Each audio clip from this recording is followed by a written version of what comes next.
Hello, my name's Darren, and welcome to the Maker's Rage podcast. So continuing the series on the Muses, this time the Muse of History, Clio, sometimes referred to as the Proclaimer. She's often represented with an open parchment scroll, a book, or a set of tablets, and also a heroic trumpet, as well as a clepsydra, or water clock, representing time. In early modern depictions of the Muse of History, we don't often see this ancient water clock. Take Cesare Ripa's depiction, as set out in the Iconologia, first published in 1593. She's represented as young, of course, like all the Muses, and whether seated or standing, composed, though attentive. Her posture may even encode a temporal function. When standing, history in action, proclaiming deeds, as the trumpet signifies. When seated, she's history in reflection, inscribing what has already passed for posterity. Ripa's engravings are stylized, classical, as you'd imagine Praxiteles would carve her. Several decades later, Johannes Vermeer in The Art of Painting depicts her quite differently. The Art of Painting, or the Allegory of Painting, is a quiet manifesto disguised as a studio scene, featuring his daughter, dressed as Clio. She's shown illuminated by soft daylight, posing calmly, crowned with a laurel, and holding the trumpet and book, which could be a copy of Herodotus or Thucydides. Also featured is the artist himself, painting her portrait. Clio isn't necessarily the most popular of the muses for visual artists, especially painters. And remember, there is no muse of painting. So why has Vermeer enlisted her to feature in his Art of Painting? The map of the Dutch Republic behind her might be a clue, still defining itself politically and culturally. Maybe Vermeer is insisting that painting can perform the double function of the history in action is the portrait in progress, the shifting borders of a burgeoning republic, recorded for all time, not in the closed book which the model holds, but on the large expansive canvas in the Kunsthistorisches Museum in Vienna, which millions flock past each year. Perhaps he's trying to say that in painting, nationhood, memory, and art are co-produced, and by featuring a young girl who might be his daughter, dressed as Clio before a map of the Dutch Republic, he wants to align painting not with myth, but with the writing of national history. Then why call it the art of painting, if history is the subject? And is Vermeer really co-opting Clio here, as his muse of painting? I suppose Clio isn't the only subject in the painting. The painter is there, the map, and the unfinished portrait in the process of being created. So it's not history, but painting itself that's the true subject. Clio doesn't inspire the artist. She is produced by him. Neither is she proclaiming or recording the past here, but posing silently. And yet the painter needs her. The painter depends upon her presence, for he's fixing something real, as the historian should aspire to do when recording the past. It is the book, or in this case the painting, that makes history authoritative, not the muse. And yet Clio, with the book in one hand and the trumpet in the other, becomes a kind of facilitator of memory and fame, as her name suggests, from Cleon, to celebrate, make famous, to proclaim, so that succeeding generations won't forget the events, the deeds, the people inscribed in that book. I suppose, therefore, Clio, more than any of her sisters, takes after her mother, memory. That said, like her sisters, Clio has a tangle of children and lovers, depending on the source. She was the mother of Hyacinth by King Pyrrhus, with whom Aphrodite made Clio fall in love, as punishment for Clio's mocking the goddess's affair with Adonis. Hyacinth, though, was another one of these beautiful youths, beloved of Apollo, and accidentally killed by him when a spear he threw was directed by the jealous Zephyrus towards Hyacinth's head, the distraught Apollo, who never seemed to get his way when it came to matters of the heart, made the hyacinth flower spring from his blood. Among her other sons, depending on the tradition, Hymen or Hymenaeus, associated with marriage ceremonies, Rhesus, another Thracian king who fought on the side of Troy during the Trojan War, and Linus, brother of Orpheus, a master musician as well and supposed teacher of Heracles. But other traditions have called these last three sons of Calliope, Euterpe, Urania. The only one that's definitively, consistently associated with Clio is Hyacinth. Incidentally, the Hyacinthia, which commemorates him, was one of the most important Spartan festivals, lasting 3 days. It involved solemn mourning and fasting for his death, and a celebration of his rebirth and ascent to Olympus as a minor deity. It was so sacred, in fact, that Spartans would frequently delay military campaigns or call truces to return home for it. So though Hyacinth's life was short, his kleos, or fame, would endure through his mother's influence. Herodotus, who's been called the father of history, and also the father of lies, but I'll get to that, doesn't invoke Clio at the beginning of his great chronicle on the Persian Wars. The historian doesn't depend upon the kiss of the muse for his materia poetica. He or she isn't singing or rhapsodizing and producing out of airy nothingness a product of divine inspiration. History is shaped by human inquiry and evidence, and Clio represents a move away from mythic invocation, which is why Herodotus and later historians never name her. Herodotus is the first to deliberately reject the epic as the proper convention for historical writing. So instead of "Sing, goddess, the wrath of Achilles," Herodotus writes, "Eroditu Halicarnasseos historis apotexis ete." Herodotus of Halicarnassus sets out his inquiry. The first word he writes is his own name. Homer's name never appears in his works. Nowhere in the Iliad and the Odyssey does the word Omeros appear. And you feel even in Herodotus's day, this was reason enough to question whether or not there was indeed a Homer. From the very first word of the histories, by contrast, Herodotus would remove all doubt. And later Thucydides would follow his example.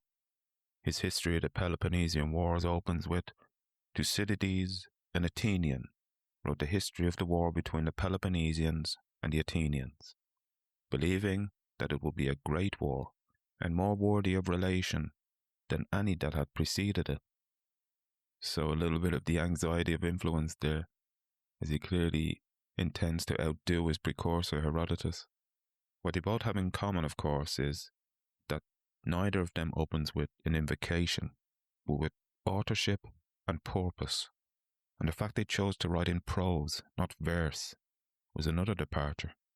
The fact that later Hellenistic commentators chose to name each of the 9 books in Herodotus' histories after the 9 Muses was an editorial choice I doubt Herodotus would have endorsed. Both Herodotus and Thucydides had a methodological aspiration to inquire into human causes. The fact Herodotus' practice tolerates credulity, storytelling, even hearsay to an extent, was critiqued even in antiquity. By Cicero, for example, who charged that Herodotus invented the oracles to Croesus, and Plutarch outright attacked him. But we can't blame him for wanting to strike a balance between truth-telling and entertainment. The Histories is a gripping narrative. It's one of the reasons we still read it after 2,500 years.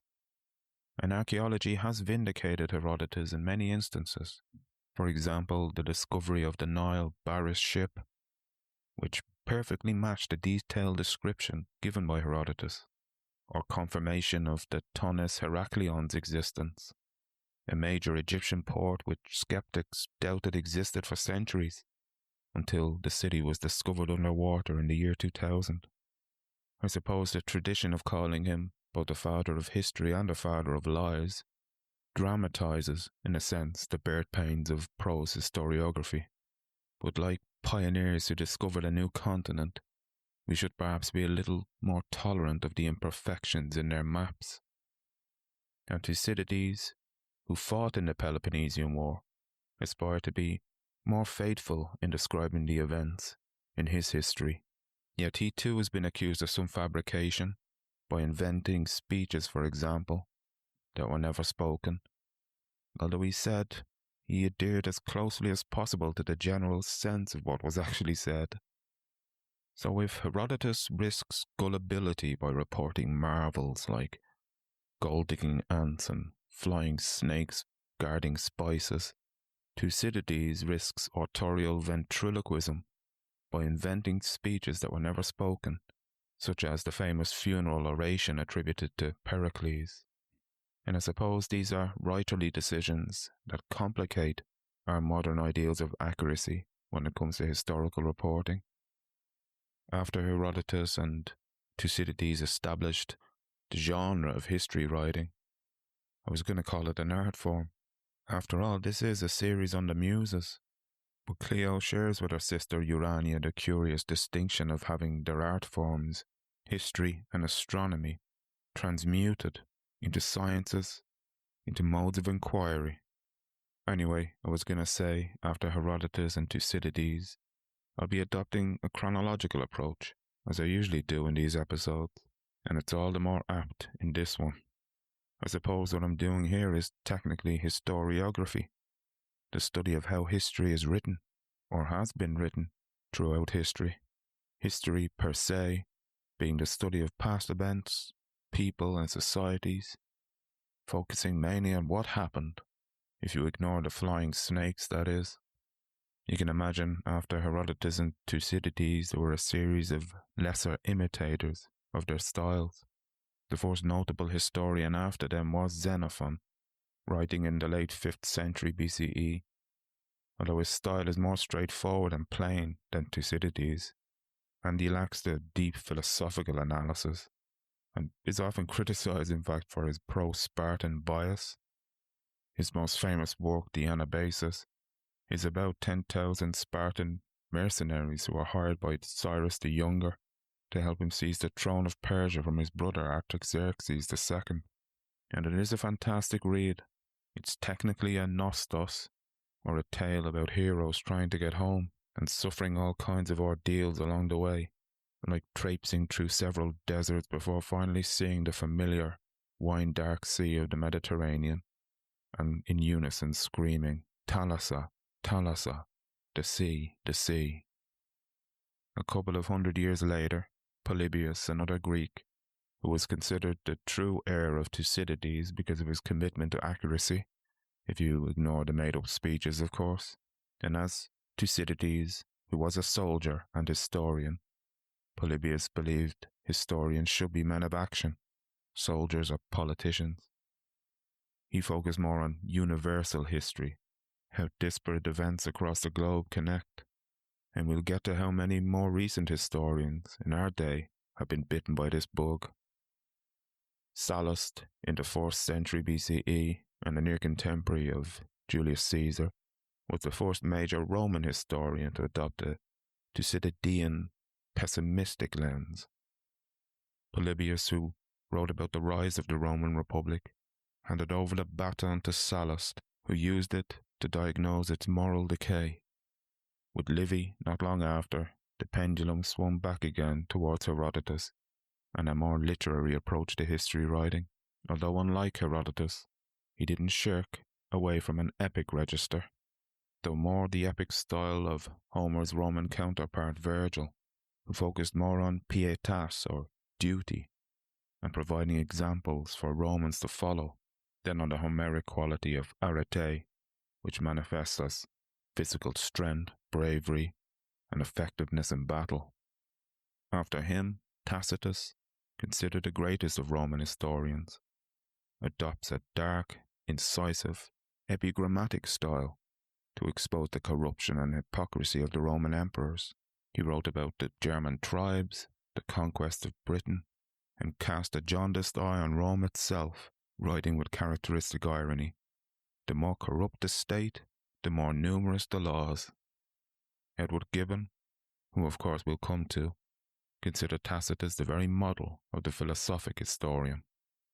So with this back and forth going on between Greek and Roman historians, each expressing in their own way their anxiety of influence, and mainly the influence of the first among them, Herodotus and Thucydides, it's not surprising that eventually an historian would emerge who would draw a direct comparison between Greece and Rome, and doing so through a series of parallel lives, comparing Greeks and Romans of similar destinies. So great generals like Alexander the Great and Julius Caesar, or great orators like Demosthenes and Cicero. Plutarch, who happens to be Greek, and who writes his parallel lives in Greek, I suppose betrays a bias here and there, in that he's very self-aware, because he knows that it is people who write histories. In his Life of Pericles he writes, quote, "It is so hard to find out the truth of anything by looking at the record of the past. The process of time obscures truth of former times, and even contemporaneous writers disguise and twist the truth out of malice or flattery." He might have added that even when they strive after truth, it's near impossible not to betray a bias, even unconsciously, and this quote reveals that although he's writing biographies, he's doing so within a tradition that started with Herodotus and Thucydides, and this reference to Pericles and to twisting of truth out of malice or flattery is probably a slight jab at Thucydides. Shakespeare mined him for inspiration, and Emerson called the Lives a Bible for heroes, and who in his own representative men wrote a kind of latter-day Bible of heroes, featuring Shakespeare, Goethe, and indeed Montaigne. In it, Emerson writes, "It is natural to believe in great men. If the companions of our childhood should turn out to be heroes, and their condition regal, it would not surprise us." This is controversial today, of course, when it's more fashionable to say social forces and class warfare writes history. Let's see how long the fashion lasts. Between Plutarch and Emerson's friend Thomas Carlyle, nearly 2,000 years had elapsed, and yet no doubt Plutarch would have agreed wholeheartedly with Carlyle's outrageous assertion that the history of the world is but the biography of great men. I'll of course return to this and interrogate it more properly later on when we get to the 20th and 21st centuries. So what have we learned as we leave antiquity? That ancient historiography oscillates between moral narrative, political analysis, national storytelling, investigative critique, and biography. That's pretty much what it is today. By the time we get to the early Middle Ages, or what used to be called the Dark Ages, and for good reason in many respects, history writing goes into a decline, and not in its rhetorical power. There were still great writers in the early Middle Ages who were doing something like history, but part of the problem was that history wasn't recognized as an autonomous scientific discipline. Instead, it was typically classified as a branch of grammar or rhetoric. But the biggest problem was that it ceased to be secular. People were no longer trying to capture history as it supposedly happened, but interpreting it from the start as an eschatological unfolding of divine will. And although some writers like Ammianus Marcellinus, Zosimus, and Procopius retain secular explanatory frameworks to try and demonstrate that Christian providentialism can coexist with classical habits of history writing, ultimately, during a period of time when the Catholic Church was dominant and its power absolute, and the only literate people around were members of that church, priests and monks, anything resembling history writing inevitably passed through a theological lens. Eusebius of Caesarea, for example, even before the fall of Rome in the 4th century CE, becomes a foundational figure for Christian historiography. In his ecclesiastical history, he integrates classical narrative models with a theological vision of time. So events derive meaning not from political causation, but from their place within salvation history. In other words, from creation to the incarnation and ultimately the last judgment. So time becomes linear and teleological.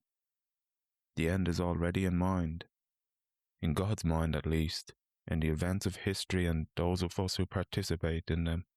all just tend inevitably, inescapably towards that apocalypse or revelation. During the early and high Middle Ages, historiographical production increasingly adopts chronicles, annals, and year-by-year registers, particularly within monastic and ecclesiastical settings. And I suppose we have to give credit where it's due. Chronology, even in this podcast, is a central organizing principle. Where it's done best in medieval writing is when events are placed in temporal sequence with minimal rhetorical framing. That said, an historian's interpretation of events is what makes his or her narrative interesting.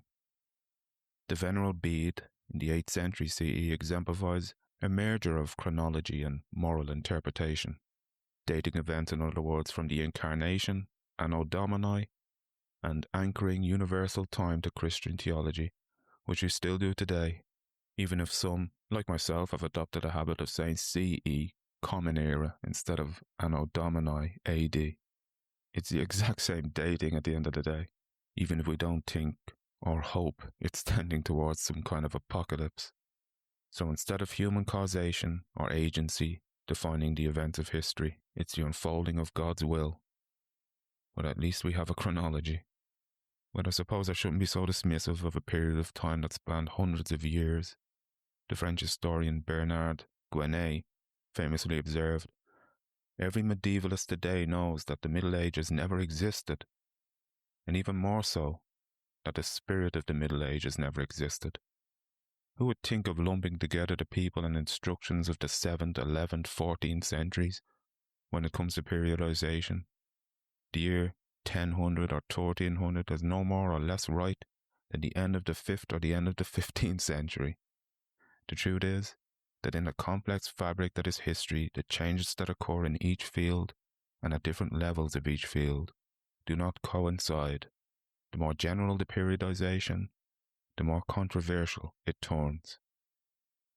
So with that proviso in mind, let's turn to the Renaissance. By the way, I'm sure you've noticed the Muse of History has receded into the background, and good luck finding much mention of Clio during the period we generalise as the Middle Ages, when the Church would, at minimum, have frowned upon anyone turning their mind to these pagan eidolons. And for emblems, the trumpet was certainly decommissioned. You could argue music was decommissioned until the High Middle Ages, except for the Dies Irae and the other Gregorian chants, and who has them in their playlist these days? But our other emblem, the book, was becoming ubiquitous, and with the invention of movable type and a printing press, there wasn't just a renaissance in historiography or a reawakening of ancient practices of writing and reading history. Historians like Valla, Machiavelli and Guicciardini were pioneering new methods, in philology and linguistic criticism, for example. Humanists like Lorenzo Valla revolutionized the study of documents by analyzing the evolution of language. When there are enough documents around for comparison, you can come to the realization that languages like Latin change over time, and this allows historians like Valla to detect anachronisms in text and even determine if a particular source is genuine or a fake, such as the donations of Constantine, a 4th century document which was proven by Valla to be a medieval forgery. And this caused a bit of an earthquake in the Vatican, with significant aftershocks across Europe, because the donation of Constantine served as the primary legal and historical foundation for the Catholic Church's secular power, territorial ownership and supremacy over Western European monarchs during the Middle Ages. And the consequence?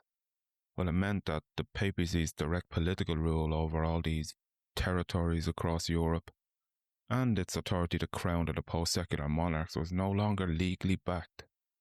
It even opened the door for people like Martin Luther to attack papal legitimacy. Another novel approach to historiography during this period was contextualization, so analysing ancient texts within their original political, social and cultural context.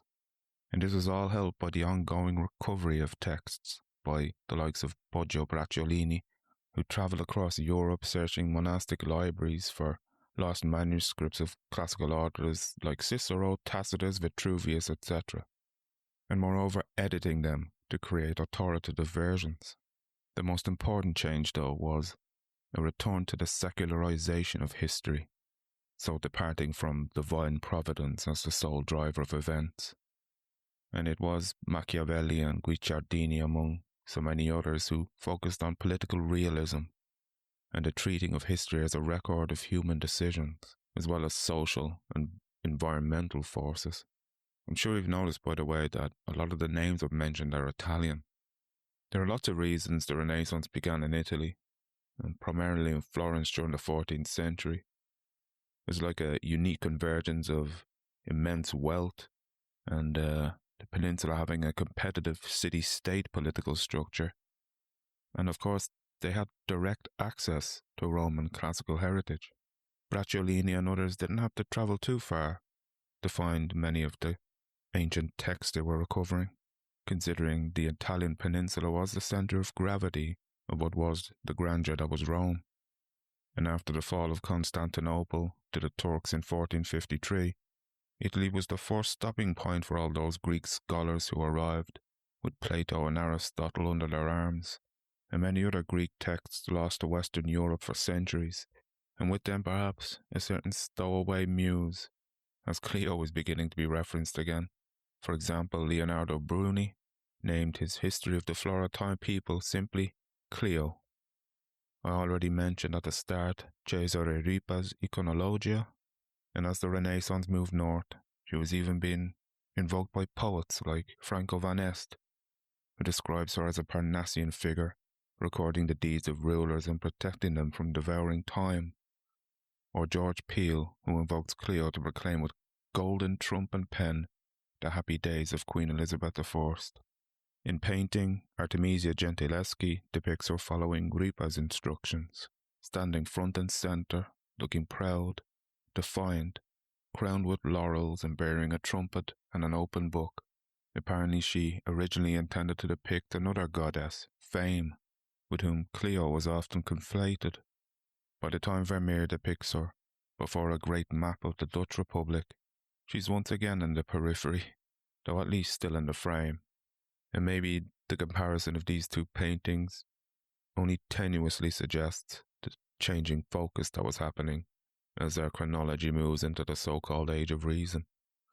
A move away from focusing on individual agency, like Machiavelli's princes, an over-reliance on classical imitation, even on literary style. In fact, history was becoming less rhetorical and more forensic. The study of history, all knowledge should be based on evidence, method, verification. Some of this began, of course, in the Renaissance, but with the success of Galileo, Descartes, Newton, and the scientific revolution, a more rigorous standard was demanded. A greater skepticism towards even the authority of the ancients, and a comparison of ancients and moderns became a popular polemic in the 17th and 18th centuries, typified of course by Jonathan Swift's Battle of the Books, and by Charles Perrault, who wrote La docte antiquité dont toutes a duré, à l'égal de nos jours, ne fut point déclarée. Learned antiquity through all its extent was never as bright as our age of enlightenment. And the figures who epitomized this Enlightenment approach to history writing? Voltaire, Hume, Herder, Gibbon. For sentimental reasons, I think I'll start by giving a shout out to Giambattista Vico. His cyclical idea of history isn't exactly scientific, and will be dismissed by the likes of Voltaire, who we'll come to. He didn't view history as a straight line towards progress, a very Enlightenment view, which itself will be critiqued in more recent times, especially the progress part. Vico believed all civilizations passed through a recurring three-stage cycle: the age of gods, the age of heroes, and the age of men, and that, significantly, when the age of men becomes too rational, cynical, or individualistic, a state he called the barbarism of reflection, society collapses and returns to the age of the gods, when people interpret the world through religion and myth, and governance is by oracles. But this isn't a total reset, but more like a spiral where society restarts with the lessons of the previous cycle. So there is a linear, progressive aspect to it nonetheless. He also said that ancient myths shouldn't be dismissed as primitive nonsense, but viewed as poetic wisdom, the only way early humans could organize their reality.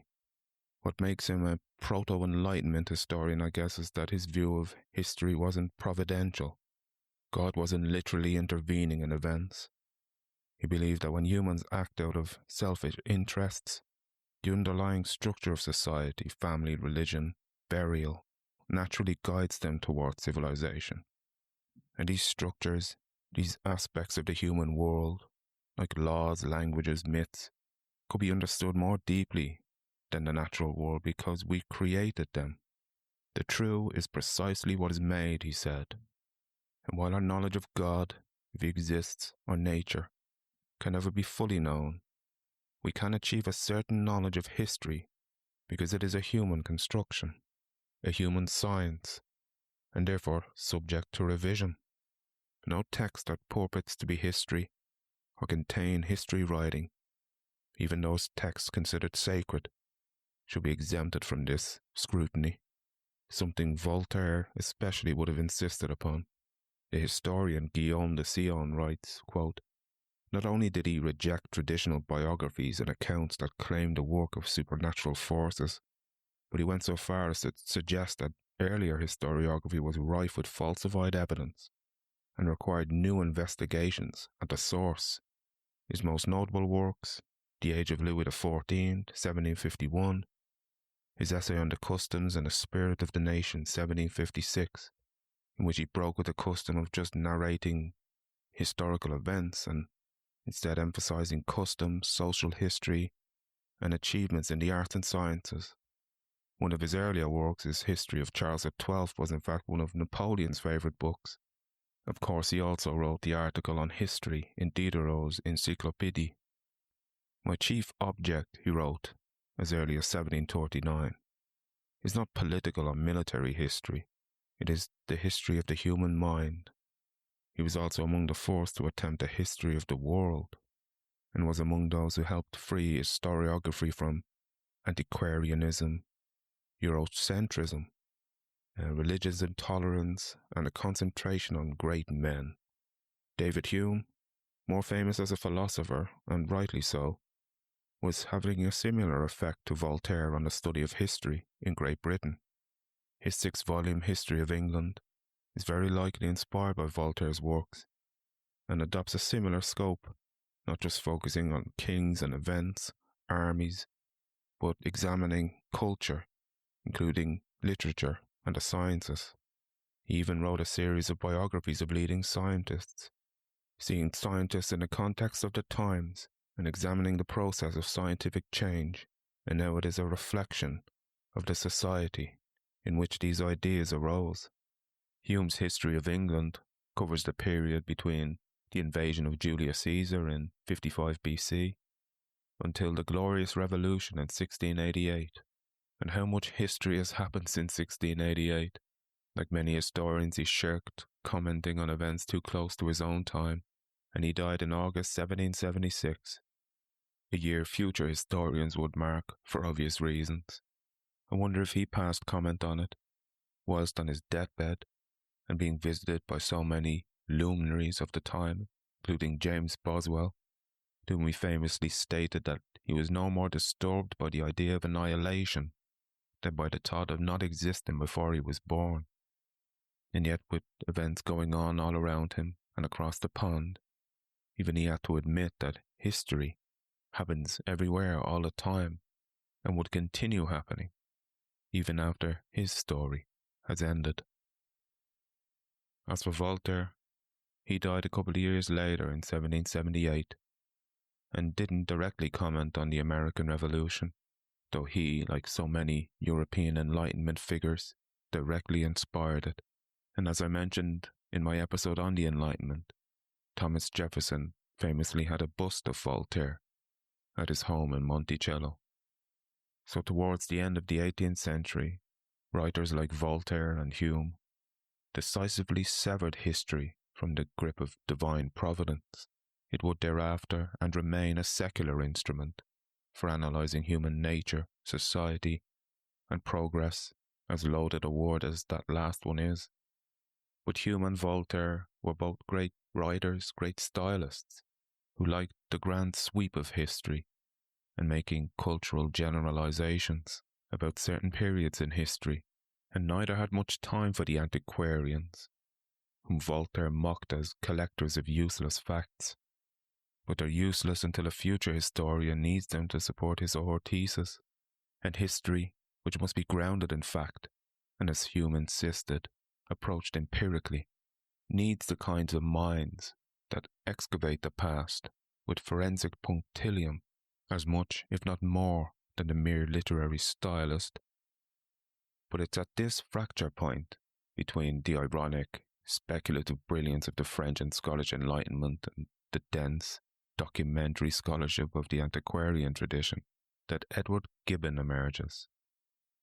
In his Decline and Fall of the Roman Empire, he preserves the Enlightenment's grand narrative ambition while simultaneously anticipating the rigorous, source-critical standard that would define the professionalization of history in the next century, the 19th. The history of the decline and fall of the Roman Empire is a tome, or a series of tomes. I once bought the 8-volume Folio Society set, and barely got through 2 volumes. Not that it wasn't engaging, I just always got distracted by other works. I did recently complete the audiobook version on Audible though, which was narrated by the very rotund Charlton Griffin. Unlike some readers, I still find it difficult to commit myself exclusively to one large literary enterprise. Churchill, for example, wrote in my early life, quote, "I set out upon Gibbon's Decline and Fall of the Roman Empire and was immediately dominated both by the story and the style. I devoured Gibbon. I rode triumphantly through it from end to end and enjoyed it all." Churchill notably modelled his style after Gibbon, and he did win the Nobel Prize, not for peace, but for literature and his account of the Second World War, which I did in fact finish. As mentioned, Gibbon was famous not just because of his literary style, but because, as he wrote, he always endeavoured to draw from the fountainhead, that is, from primary sources where possible, and where these eluded him, he carefully marked the secondary evidence on whose fate a passage or a fact were reduced to depend. This insistence upon the importance of primary sources and the relative deficiency of secondary evidence is why many consider him to be one of the first modern historians, and why the Decline and Fall is considered the locus classicus of history writing in the English language. He has had his detractors, though, especially among those who believed he blamed the fall of the Roman Empire on the rise of Christianity. In fact, he cast a jaundiced eye upon all modes of worship equally, and famously noted that the various modes of worship which prevailed in the Roman world were all considered by the people as equally true, by the philosopher as equally false, and by the magistrate as equally useful. A hint of Machiavelli's influence, perhaps, and I'm sure he read The Prince and his discourses on Livy, and it can be argued he was following Polybius in diagnosing the real reason for Rome's decline and fall. Polybius claimed that ancient Greece's glory began to wane when it substituted martial discipline with luxuriating, and Gibbon noted the same tendencies chipping away at Rome's grandeur long before the rise of Christianity. Still, the book was banned for its apparently scathing view of the Christian Church. It was only taught scathing because he treated Christianity as a phenomenon of general history and didn't hold back from criticizing its adherents. Gibbon's critical treatment of Christianity had a significant influence, notably on continental Europe. Though his famous translation into French initially met with backlash and Catholic censorship, the Germans were certainly more receptive. Do you feel he was tapping into the zeitgeist, as it were? If Gibbon hadn't written The Decline and Fall, someone else would have, just as many others besides him were beginning to analyse the church as a secular, historical phenomenon, rather than the product of divine revelation. Friedrich Schleiermacher, for example, in Germany, the father of modern liberal theology, and shortly after him, David Friedrich Strauss, who wrote in his Life of Jesus, critically examined, quote, "The author of the earliest Gospel, Mark, writing at a time when the disciples had long been accustomed to regard Jesus as a wonder worker, has collected a mass of anecdotes, of which many are evidently legendary, and others are so coloured by mythical elements that it is impossible to disentangle the true from the false." The Germans had a bit of an intellectual monopoly in the 19th century, which is why the most notable historians after Gibbon were German. Leopold von Ranke, for example, 1795 to 1886, another who's considered the father of modern history, more so on the continent though, because he famously declared that the true task of the historian is simply to show, wie es eigentlich gewesen ist, how it actually happened. There was also Barthold Georg Niebuhr, another pioneer of source criticism, who invented the philological critical method, a way of analysing how ancient texts evolved over time to extract actual history from layer upon layer of myth. And Theodor Mommsen, the so-called master of epigraphy, who organised massive collaborative efforts to catalogue thousands of surviving Roman inscriptions, coins, and legal codes. One of those antiquarians or collectors of useless facts Voltaire would have mocked. "Malheur aux détails," famously exclaimed, "Woe to the details." Well, this collector of details would go on to win one of the early Nobel Prizes in literature for his own history of Rome. And I suppose I have to mention Hegel and his philosophy of history. Certainly not an archivist or collector of facts, but still influential for another one of those grand narrative approaches to history, which he interpreted certainly not as a random sequence of events, but a rational, teleological process. In other words, an unfolding of human freedom, spirit, Geist, however you want to translate that word, through a dialectical process, or an ongoing dialogue between different opposing ideas, or narratives, or ways of looking at and interpreting the world, which always, inevitably, reconcile, synthesize, towards a goal, a finish line, the end of history, I guess, the New Jerusalem. And his contemporaries, and those who came after him, certainly had strong opinions, most notably Karl Marx. Hegel's influence on 19th century thought was profound and transformative, but it can be argued that it was those who reacted negatively against him who had the most lasting impact. As Marx, who like Hegel viewed history as a directional, progressive process driven by a dialectic, but where Hegel argued history is driven by the evolution of abstract ideas and consciousness or Geist, Marx took Hegel's Geist or spirit and bottled it, made of it something perceptible and real. It wasn't ideas that drove history, but material, economic conditions and class struggle. According to Hegel, the role of the historian or philosopher of history is interpretative, to look back and understand history after it has occurred. For Marx, the role is transformative, to actively change the world through political action and revolution.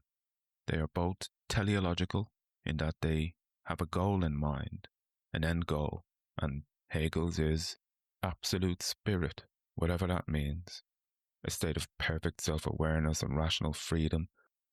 For Marx, it is a classless communist society, in other words, the end of exploitation and alienation. For as long as there are people who own the means of production and those who do the labour, there must in the latter be a tendency to revolt. Workers of the world unite, until they achieve a state of affairs where all workers are equal, but some workers more equal than others. We'll return to Marx when we get to the 20th and 24th centuries. His ideas are very much alive and well, even at this very moment, in 2026. Besides the purveyors of grand narratives with capital letters like Hegel and Marx, other notable historians in the 19th century were becoming architects of national identity and public myth. The 19th century was, after all, a century of revolutions, of wars of independence and national unification, which resulted in the founding of the German and Italian states. There were the revolutions in 1848, of course, the year Karl Marx published the Communist Manifesto. Was it a spark or a symptom? Well, it was published when the so-called Spring of Nations was already breaking out across Europe, so perhaps more the latter. But the result of these series of upheavals was a tendency among some historians like Jules Michelet, writing romantic nationalist histories of their people, in his case, of course, the French people, and departing somewhat in their writing from the more rigorous standards being set a generation earlier. This was an historian with a political agenda, the fact that he abhorred the Middle Ages and celebrated their end as a radical transformation, and attempted to clarify how a lively Renaissance could originate from an ossified culture, proved influential. He associated Renaissance, of course, with revolution, and his history of France, in fact, culminates with the outbreak of revolution in 1789. Jacob Burckhart was another who disdained the so-called Middle Ages. He claimed the Italian Renaissance was the birthplace of quote-unquote modern man, where distinct self-aware individuals emerged to shape their own destinies. But whereas Michelet's gaze was patriotic, focusing mainly on France, Burckhart's gaze was pan-European and cultural, looking at the fraught, though lively, disunity of the Italian city-states during the Renaissance as typifying what was happening in Europe in the 19th century. There were other teleologues, of course, like Marx and Hegel, who had a linear, optimistic view of the progress of history. Auguste Comte, who influenced Marx, perhaps again negatively, who argued that ideas and the evolution of human intelligence drive history, aiming for social order managed by scientific elites. And Thomas Babington Macaulay's Whig interpretation. He crafts a dramatic narrative of English history viewed as an inevitable progressive march towards greater constitutional liberty, Protestant enlightenment, and imperial stability. But all this optimism was beginning to sour at the end of the 19th century and the turn of the 20th century, when broad civic nationalism decayed, in a sense, into an aggressive, exclusive chauvinism, and imperial rivalries and competitive arms races shattered the illusion of inevitable progress. And of course that culminated in a total devastation of World War I. And all these great men of history writing and their grand narratives failed to explain the systemic global catastrophe that was the Great War, failed to explain it or to predict it. Although Marx probably would have taken credit for predicting the Russian Revolution, but that was more a self-fulfilling prophecy. Marx predicted it would happen first in an advanced capitalist nation like Germany or Great Britain. Instead, it happened in Imperial Russia, a largely agrarian, economically backward empire, and if the revolution succeeded, it wasn't because Marx's quote-unquote laws of history played out naturally, but because key historical actors like Lenin and Stalin and others believed so fiercely in his writings that they forced reality to bend to his texts. And if historiographers or philosophers of history wanted their discipline to aspire to the condition of science, it had to do a better job at predicting things. But since when was it the job of the historian to prognosticate? His or her business is the past, and though some may say history repeats itself, and others say it doesn't, but it rhymes, science demands a far more rigorous standard than mere rhyme. So in the early 20th century, historians shifted focus away from grand narratives and grand predictions to analysing deep structures and social forces, material conditions and longer-term processes that don't inform on future events, but allow for a more considered interpretation of what has already happened. And in the first decades of the 20th century, I suppose if the Muse of History was deigning to bestow her afflatus on anyone, they were likely to be found in France. The Annales School, founded in the 1920s and 30s, completely revolutionized the field of historiography. Key figures in the so-called first generation were Marc Bloch and Lucien Febvre. They championed focusing less on political, diplomatic, or military histories, or the biographies of so-called great men, and focusing more on social history and very long-term trends, and ensuring they have enough by way of number and statistics to justify their long-term claims. There was also an interdisciplinary synthesis and less focus on great events and chronologies. History was to be written now with a consideration of geography, sociology, and even psychology, and not that of the individual, but of collective mindsets, and not in the Jungian sense, but more simply the intellectual world view of the common people, what the analysts called mentalité.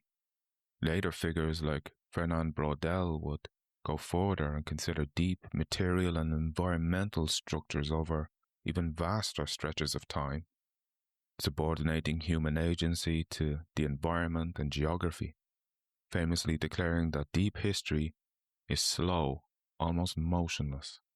And this would later shift towards microhistory and the history of the everyday, or everyday life. I'm sure Voltaire would have called them the school of antiquarians, collectors of useless facts. But Braudel's riposte would have been that Voltaire focused on surface politics, battles and great events, and the individual choices of great men. These, Braudel would say, are just flashes of light, mere crests of foam on the waves of time. Considering the longue durée, the deep, almost motionless history of climate, ecology, soil and geography that silently constrains human possibility, these flashes of light fade to insignificance. And yet, as interesting as deep history is and longue durée, I can't help but think of what the poet Terence said, Homo sum, humani nihil me alienam puto. I am a human being. I consider nothing human to be indifferent to me, even if the universe happens not to care. And 20th century Marxist historiographers perhaps took this into account by humanizing to an extent the Marxist paradigm that history unfolds as a result of rigid economic determinism. Erich Hobsbawm, for example, famous for his tetralogy of works about what he called the long 19th century, the age of revolution, of capital, the age of empire. And he also wrote of the quote-unquote short 20th century, or the age of extremes, or perhaps it may have seemed short because everything was moving faster. Anyway, he also wrote of invented traditions, the idea that certain cultural practices haven't existed since time immemorial, or originated with some shadowy group of prehistoric forebears who handed these practices down and began a continuous unbroken tradition down to the present. He argues that many are in fact relatively recent and often consciously invented by historical actors. He says this phenomenon is particularly clear in the modern conception of the nation and of nationalism. Another British historian and contemporary of Hobsbawm's, although he didn't live nearly as long, was E.P. Thompson. In his landmark 1963 book, The Making of the English Working Class, he argued that class is not a rigid economic structure but a cultural and historical relationship that people actively form through shared experiences, traditions and consciousness. So unlike Hobsbawm, who focused more on the overarching mechanics of society, Thompson prioritized human agency, focusing on the lived culture of artisans and ordinary workers. Like Hobsbawm, though, Thompson was a foundational British Marxist historian, and both were members of the Communist Party historian group, but the fact they differed so significantly in their historical methodologies and their political responses to the Soviet Union is perhaps a lesson to those inclined more towards the right of the political spectrum, not to paint all left-wingers with the same brush. And Erich Hobsbawm, despite being a member of the Communist Party, signed letters of protest against Soviet actions in Hungary and later supported the Prague Spring.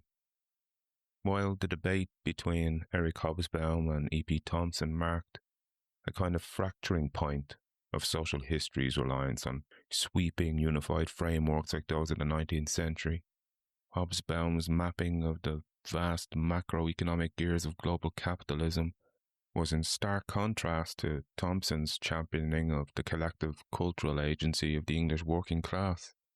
But both still operated within a shared master narrative, the Marxist narrative that history possessed a coherent direction driven primarily by class relations and material structures. However, from the 1960s and into the final decades of the 20th century, more fractures and even breaking points emerged. Historiography was moving consciously away from universalizing theories and towards an explosion of plural, reflexive, and deeply skeptical methodologies. Historians increasingly argued that the grand narratives of white, Western, class-bound history had ignored the vast majority of human experience. In this new era, and we are still living in its aftershocks, the focus shifted from unified socio-economic structures to the fragmented realms of culture, identity, marginality, and representation. History, therefore, became explicitly plural, highly self-reflexive, and aggressively interdisciplinary. So scholars began borrowing tools from literary criticism, anthropology, and sociology, even physics, frustratingly enough, to investigate how power operates not just in factories or parliaments, but in language, daily habits, and cultural identities. So historians began abandoning the idea that culture was a merely passive superstructure determined by an economic base, instead being heavily influenced by the interpretive anthropology of Clifford Geertz, for example, and of disciplines like semiotics or theory of science, of linguistics and literary theory. They began to treat culture as an active web of meaning that shapes reality itself. So instead of counting grain prices or voting patterns as some of the Annales would have done, historians began decoding the symbolic language of the past. So a carnival, a witch trial, a coronation, or colonial census could be read as a dense cultural script, revealing how a society imagined authority, gender, religion, violence, community, and social order. And because interpretations of these quote-unquote texts change over time, meaning was no longer seen as fixed, but constantly constructed and contested. And as grand, sweeping histories lost their dominance, Italian and American scholars developed the idea of microhistory, to look at the past through a microscope, as it were. I mentioned American and Italians, among them Carlo Ginzburg, Natalie Zeman Davis, and Giovanni Levi, whose method involved the intensive reduction of the scale of observation. So instead of focusing on long-term structural trends, as if you recall another analyst, Fernand Braudel, would have insisted, with his concept of the longue durée, microhistorians focused on small-scale, deeply specific cases, a single village, a bizarre trial, or some obscure individual that left behind exceptionally rich archival footprints. They argued that analysing a small fracture in detail could reveal hidden truths about the larger social, religious and legal macro structures that standard histories overlooked. Again, it was another attempt to reduce the scale and rescue individual agency and the messy reality of lived experience from the flattening effect of statistical long-term trends. For example, Carlo Ginzburg, in his 1976 work, The Cheese and the Worms, studies the Inquisition trials of a 16th century miller named Minocchio, who believed the world created itself out of chaos, just as worms emerged from cheese. Ginsberg illuminated the vibrant, independent world of popular peasant culture and its friction with elite religious authority.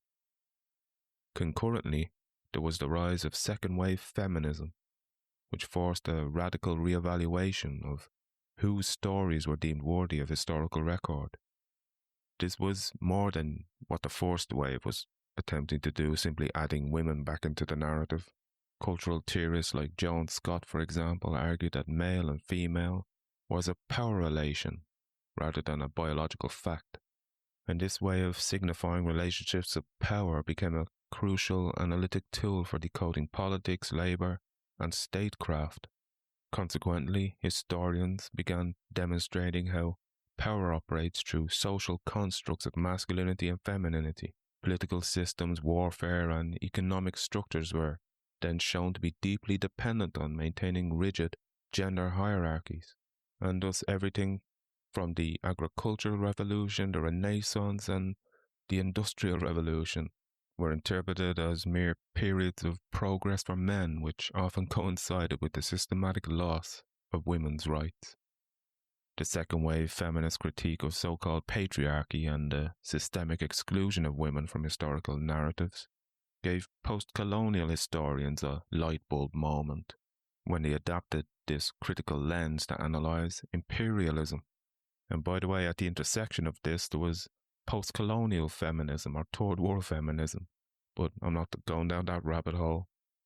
Post-colonial history was most heavily influenced, certainly by Edward Said's Orientalism in 1978, but also Ranajit Guha and the South Asian Subaltern Studies Collective. And whereas second-wave feminist history sought to dismantle the patriarchal monopoly on historical truth, post-colonial history sought to dismantle its Western monopoly. So Eurocentrism was critiqued, and the ingrained assumption that Europe was the main actor in world history and that all other nations were merely catching up to Western modernity. These historians also targeted the biases of the imperial archive. Because colonial archives were written by the conquerors, post-colonial scholars pioneered techniques to read against the grain, as it were, to recover the voices of the colonized, enslaved, and illiterate. And so the history of empire was reframed, showing that identities, both of the colonizer and the colonized, were forged through complex, messy, and ongoing dynamics of cultural hybridity, of subtle resistance and collaboration. Second-wave feminism and post-colonialism are just two of the isms that contributed to the theoretical upheaval of the late 20th century, which culminated in a profound epistemological crisis.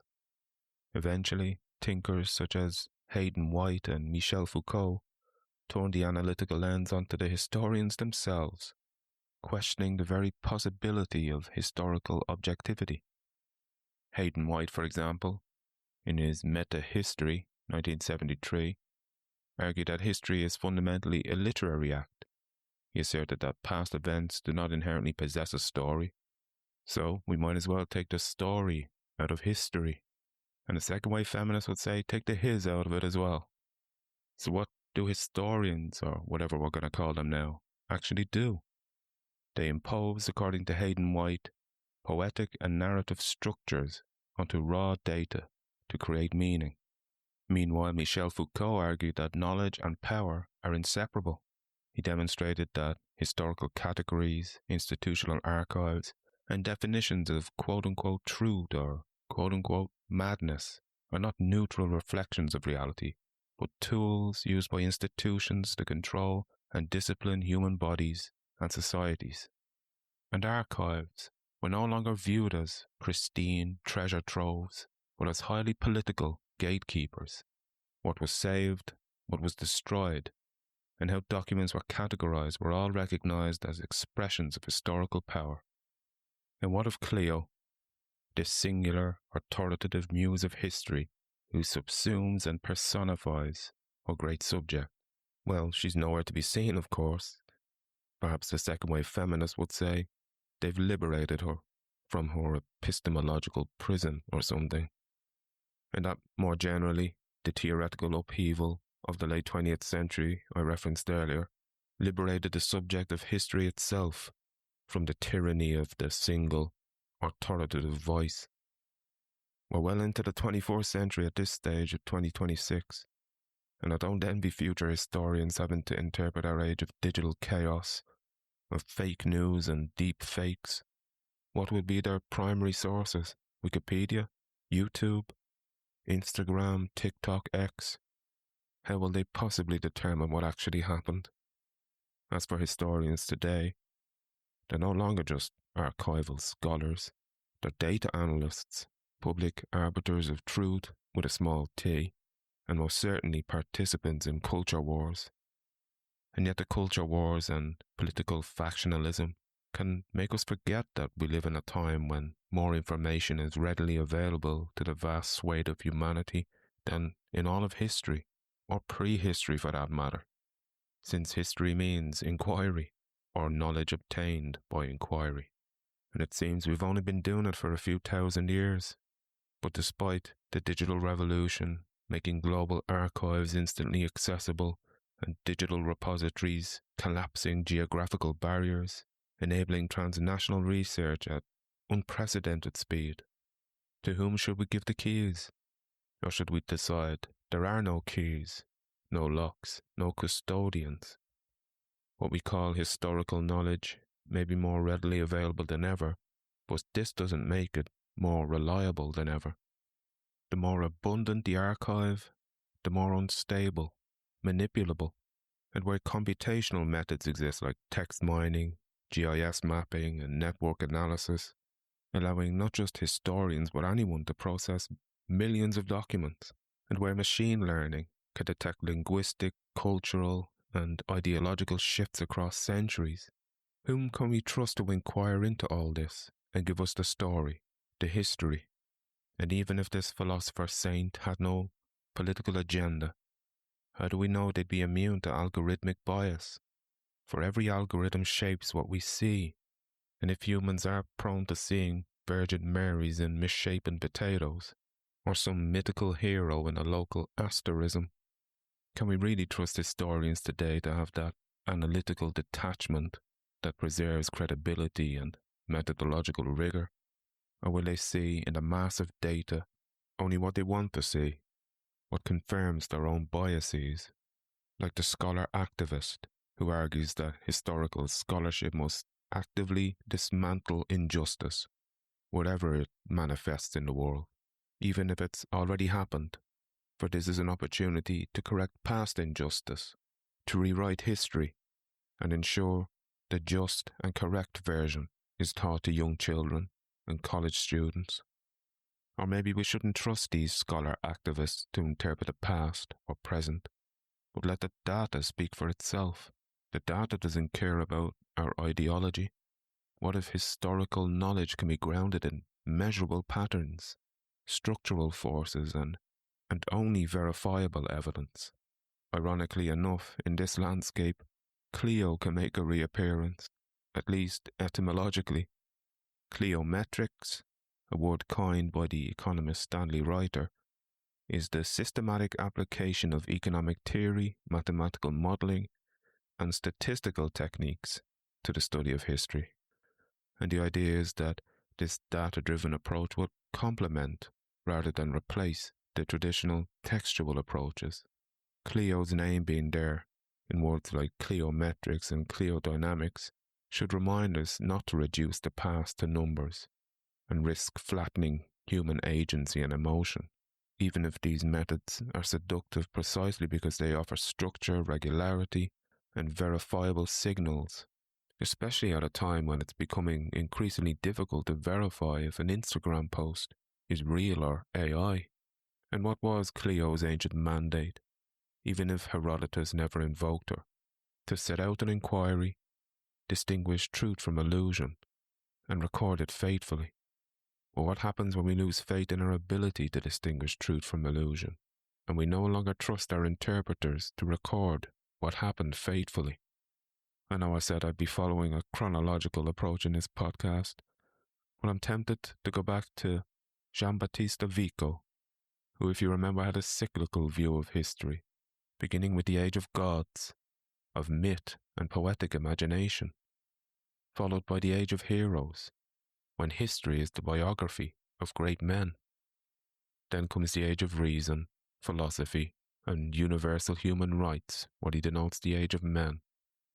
But Vico warned that the age of men, despite its intellectual and democratic triumphs, harbours the seeds of its own destruction. For when societies organise themselves too much on abstractions and ideologies, instead of community bonds, what results is the erosion of social trust, and the people become deeply cynical, fragmented. And when a civilization loses its faith in its ability to sustain itself, even to govern itself, according to Vico, a brutal collapse or recurso is triggered. The civilization effectively self-destructs and is forced to reset, to restart an evolutionary spiral, returning to a new age of the gods. And what would that look like in the West? We start believing in the gods of Olympus again, and in the Muses, and Clio, the Muse of History, this time embodied as an AI-powered algorithm, her emblems not a book and trumpet, but perhaps a quantum archive cube and a temporal pulse emitter.